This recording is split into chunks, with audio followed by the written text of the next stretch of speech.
आप भूत प्रेत में यकीन करते हैं? आत्माएं, अच्छी बुरी, भला चाहने वाली, सताने वाली। आपने कभी भटकती हुई रूहों के बारे में सुना? एक दौर था जब हर वर्ष रोमांटिक व एक्शन फिल्मों के साथ साथ एक दो हॉरर फिल्में भी देखने को मिल ही जाया करती थी। तब ऐसी फिल्मों का दर्शक वर्ग भी अलग हुआ करता था और फिल्म मेकर्स भी कुछ गिने चुने ही थे। इन मेकर्स में जो सबसे बड़ा नाम था वह था रामसे ब्रदर्स का। लेकिन 90 के दशक में जब उन्होंने टीवी का रुख कर लिया तो ऐसा लगने लगा जैसे अब हॉरर फिल्मों का दौर ही खत्म हो जाएगा, क्योंकि तब हॉरर फिल्में बननी धीरे धीरे बंद सी हो गई थी। ऐसे में वर्ष 2002 में एक फिल्म आई जिसने न सिर्फ लोगों को डराने का काम किया बल्कि हॉरर फिल्मों का एक नया दौर ही स्थापित कर दिया, और उस फिल्म का नाम था राज। सिर्फ मैं और आप सुन सकते हैं, ये आवाज और कोई नहीं सुन सकता। मेम साहब, जो भी कसमें खाई थी हमने वो कहीं नहीं जा पाएंगे। दुआ कीजिए कि शाम तक नींबू का रंग लाल न हो।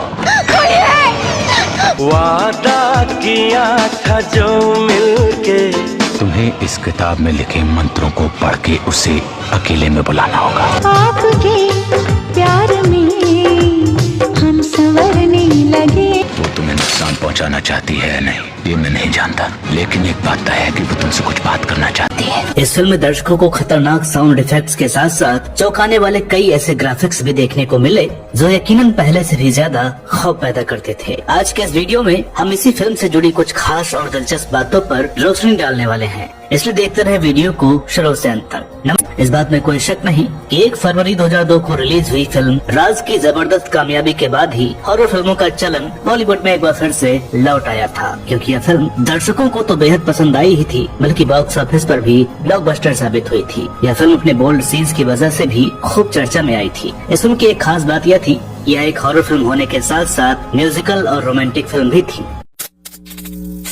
फिल्म की कहानी की बात करें तो वो कोई नई नहीं है, लेकिन उसे कहने का ढंग बिल्कुल अलग था। जो कुछ यूँ है कि संजना और आदित्य नाम के एक नवदंपति अपनी टूटती शादी को बचाने के लिए कुछ दिनों की छुट्टी पर उठी जाते हैं, जहाँ उनके साथ ढेरों डरावनी घटनाएं घटती हैं, जिसके पड़ताल में संजना को अपने पति आदित्य और मालिनी नाम की लड़की से जुड़े अतीत में छुपे राज का पता चलता है। जिसके बाद संजना अपने पति आदित्य को बचाने के लिए मालिनी की आत्मा को मुक्ति दिलाती है और कहानी का सुखद अंत होता है। सुनने में आम सी लगने वाली इस कहानी की प्रस्तुति भी कुछ ऐसी थी जो न सिर्फ दर्शकों को डराने में बल्कि उन्हें कुर्सी से बांधे रखने में भी सफल साबित हुई थी। हालांकि राज फिल्म की कहानी को साल 2000 में रिलीज हुई Hollywood film white lies beneath की कहानी से प्रेरित भी कहा जाता है।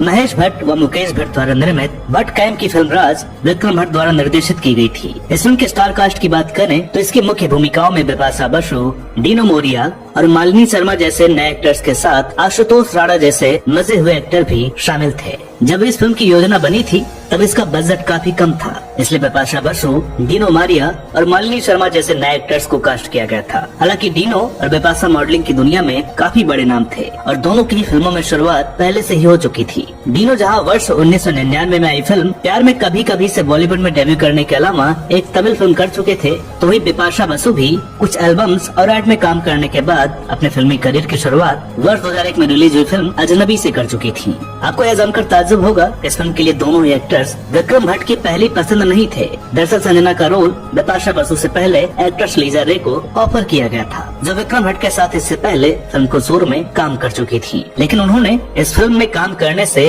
इनकार कर दिया। वहीं आदित्य के रोल के लिए भी डीनो मोरिया से पहले अनिल कपूर से बात की गई थी और उन्होंने भी इस हॉरर फिल्म में काम करने से इसलिए मना कर दिया क्योंकि उन्हें लगता था कि हॉरर फिल्में बॉलीवुड में अब सफल नहीं हो सकती हैं। बात करें इस फिल्म के तीसरे मुख्य किरदार को निभाने वाली एक्ट्रेस मालिनी शर्मा की, तो इस फिल्म में वे एक सनसनी की तरह तो आई ही, लेकिन इस फिल्म के बाद भी एक रहस्य बन के ही रह गयी। बेशक यह फिल्म उनकी पहली और इकलौती फिल्म साबित हुई, लेकिन बतौर मॉडल अपने करियर की शुरुआत करने वाली मालिनी शर्मा इस फिल्म से पहले बॉम्बे वाइकिंग के गाने क्या सूरत है और मीका सिंह के गाने सावन में लग गई आग जैसे कुछ एल्बम्स में नजर आ चुकी थी। इसके अलावा Malini Sharma TV show cats और हम दोनों में भी काम कर चुकी थी। मालिनी ने वर्ष 1997 में एक्टर प्रियांशु चटर्जी से शादी की थी और 2001 में उनका तलाक भी हो गया था, जिसके बाद ही उनकी यह फिल्म आई थी। फिल्म राज के लिए मालिनी शर्मा को बेस्ट फीमेल डेब्यू का जी सिने अवार्ड भी दिया गया था। हालांकि मालिनी बतौर एक्टर तो बाद में नजर नहीं आई, लेकिन इस फिल्म के कुछ ही वर्षों बाद रिलीज हुई थोड़ा प्यार थोड़ा मैजिक और जस्ट मैरिड नाम की 2 फिल्मों में उन्होंने बतौर आर्ट डायरेक्टर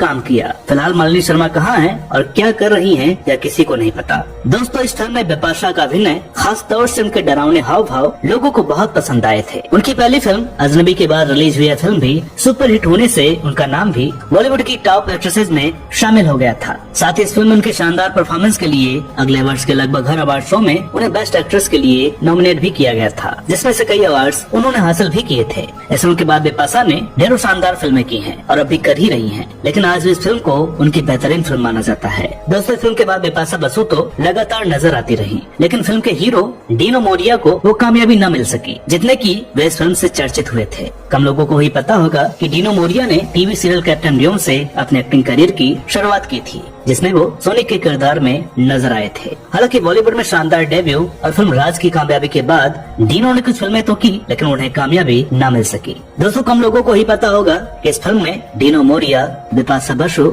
और मालिनी शर्मा की आवाजें उनकी खुद की नहीं थी, बल्कि उन्हें किसी और से डब करवाया गया था। जहाँ बिपाशा बसु को डबिंग आर्टिस्ट मोना घोष शेट्टी ने अपनी आवाज दी थी, वहीं डीनो मोरिया की आवाज खुद डायरेक्टर विक्रम भट्ट की ही थी। इससे पहले भी विक्रम भट्ट फिल्म कसूर में आफ्ताब शिवदासनी के लिए उनकी आवाज डब कर चुके थे। इसके अलावा फिल्म में मालिनी शर्मा को डबिंग आर्टिस्ट नम्रता ने अपनी आवाज दी थी। इस फिल्म की लोकेशन की बात की जाए तो आपको यह जानकर ताज्जुब होगा कि इस फिल्म में बेहद डरावना दिखने वाला जंगल, जिसके बारे में सोचकर भी सिहरन से उठ जाती है, उसी जंगल में ढेरों रोमांटिक गाने भी फिल्माए जा चुके हैं। फिल्म साजन का गाना देखा है पहली बार भी उसी जंगल में फिल्माया गया था। बात गाने की हो रही है तो फिल्म राज के गानों की चर्चा करना भी लाजमी है। आपके प्यार में हम संवरने लगे, जो भी कस्में खाई थी हमने, यहाँ पे सब शांति शांति है, और मैं अगर सामने आ भी जाया करूँ, आदि नदीम श्रवण के संगीत से सजे इस फिल्म के सारे ही गीत सुपर हिट हुए थे और उस वर्ष के टॉप 10 की लिस्ट में कई महीनों तक शामिल भी रहे थे। इस फिल्म के गानों की एक खास बात यह थी कि इसे हर तबके के लोगों ने पसंद किया। क्या गाँव क्या शहर, हर शादी समारोह में इस फिल्म का संगीत गूंजा करता था। इस फिल्म के गाने लगभग हर अवार्ड शो में नॉमिनेट किए गए थे।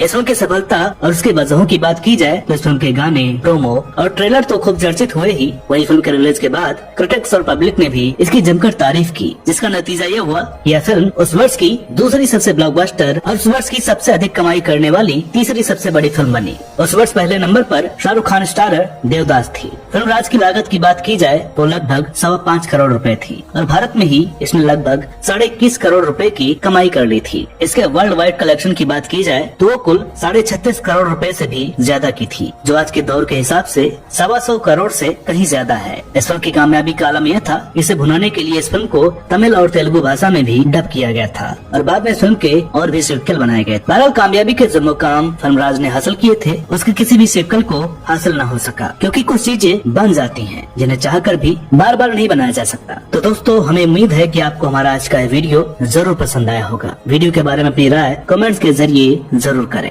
मिलते हैं अगले वीडियो में एक और रोचक किस्से के साथ। तब तक के लिए नमस्कार।